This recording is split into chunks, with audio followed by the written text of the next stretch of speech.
I am Nick. I'm a model designer for LEGO Ideas, and I worked on the LEGO Ideas Voltron Defender of the Universe set. So this Voltron model is basically 5 individual sets that you then later put together, which is completely different from what we've done before, so I like that a lot.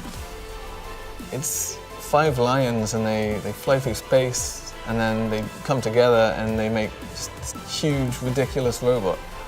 And it's just cool. Who doesn't love giant robots? Originally, this idea was submitted by a guy named Lenny69 on LEGO Ideas, and he actually he designed the original LEGO Voltron model. As a fellow fan builder, I was familiar with this work before this actually reached 10,000 votes, so he builds all the big super robot models, and I'm a big super robot fan, so I like his work a lot. I think Lenny will be quite pleased with this product. We've been talking about it off and on about especially the aesthetic and the finishing touches for the model, that we tried to make sure that they were as close to the TV show as possible. It's a little intimidating working with cartoons like this because you know it's got such a huge fan base and you don't want to be the guy that gets it wrong, so you need to get it right. Part of the starting up process for this model was making sure that we could make something this size, make sure the mechanisms work and make sure all the individual pieces work individually as well as part of the bigger robot. It's over 1.5 kilos of Lego resting on 2 legs, so that's a bit scary. I needed to find a way to connect the upper leg to the lower leg of Voltron in a way that allows us to easily pop it off, as well as strong enough to hold the weight of the full model. In order to create that, I combined 2 different Lego connections that each have their own strengths and weaknesses that kind of work towards each other, and that way I managed to create a joint that's both very strong from a pulling point of view and from a rotating point of view. The collaboration with Nick was good because I would try and get familiar again with the cartoon, any excuse to watch the cartoons. We were originally planned to graphic the face and the chest, and then as the model progressed, then a lot of the elements were brick built, so we ended up needed to do that, which is fine because it looks better. I'm quite proud of the 2x2 round tile that we printed because it's got a mechanical detail on it, which is specific for this Voltron set, but it's also quite universal. So I'm hoping that it will stay alive and it will pop up in other sets.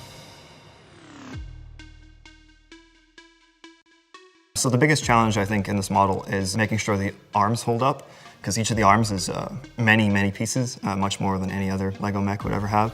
So I had to engineer a bunch of different elbows, wrists, and particularly shoulder joints. We went through so many versions, it's ridiculous. I would at some point wake up in the middle of the night and just quickly grab my laptop because I had a new idea for a shoulder, so I'd quickly put it together on my computer so I wouldn't forget it, and hopefully go back to sleep again. This project's been it's been very exciting for me to work on. I like it a lot. We decided to include the sticker sheet because then it gives fans the option to have the numbers on the lions, because on the original Japanese one, the lions didn't have numbers, but on the American one, it did. So now fans can choose. In order to capture some of the old school toy feel for Voltron, we ended up drum lacquering quite a bunch of pieces. Like that doesn't happen very often, so I saw it as a great opportunity to actually color change a whole bunch of really interesting building elements to this drum lacquer metallic color, which is very shiny. It's definitely a very unique building experience because we made sure that each of the different lions has its own instruction booklet, and then we have one instruction booklet for the transformation specifically. So you can build it with your friends if you want to. You can each build one lion and together form the Voltron. Don't let your friends help.